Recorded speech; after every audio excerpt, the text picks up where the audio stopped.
বিসমিল্লাহির রাহমানির রাহিম। সূরা আদ-দুখান, আয়াত 43। নিশ্চয় জাক্কুম বৃক্ষ হবে। আয়াতের তাফসীর।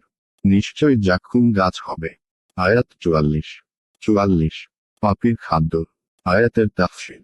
পাপীর খাদ্য। আয়াত 45। গলিত তাম্রের মতো। ওটা তার উদরে ফুটতে থাকবে। আয়াতের তাফসীর। গলিত তামার মতো একটা পেটের ভিতর ফুটতে থাকবে।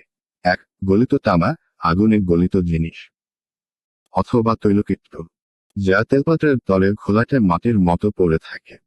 আয়াত 46। ফুটন্ত পানির মতো। আয়াতের তাফসীর। গরম পানি ফুটার মতো।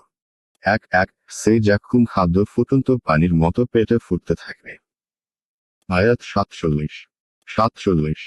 বলা হবে, তাকে ধরো এবং টেনে নিয়ে যাও জাহান্নামের মধ্যস্থলে। আয়াতের তাফসীর। আমি বলবো, ওকে ধরো এবং টেনে নিয়ে যাও জাহান্নামের মধ্যস্থলে। এ কথা জাহান্নামের নিযুক্ত ফিরিশতাকে বলা হবে। অর্থ মধ্যস্থলে। আয়াত 48। অতঃপর তার মাথার উপর ফুটন্ত পানি ঢেলে দিয়ে শাস্তি দাও। আয়াতের তাফসীর। অতঃপর ওর মাথায় ফুটন্ত পানি ঢেলে দিয়ে শাস্তি দাও। আয়াত 49। এবং বলা হবে, আস্বাদন করো, তুমি তো ছিলে সম্মানিত, অভিজাত।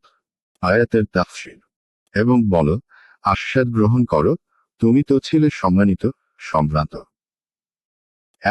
অর্থাৎ দুনিয়াতে তুমি নিজেকে বড়ই ইজ্জত ও সম্মানের অধিকারী ভেবে ঘোরাফেরা করতে এবং ঈমানদারদেরকে তুচ্ছ জ্ঞান করতে।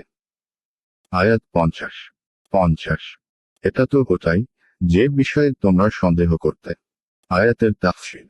এটা তো সেই শাস্তি, যার সম্পর্কে তোমরা সন্দেহ করতে।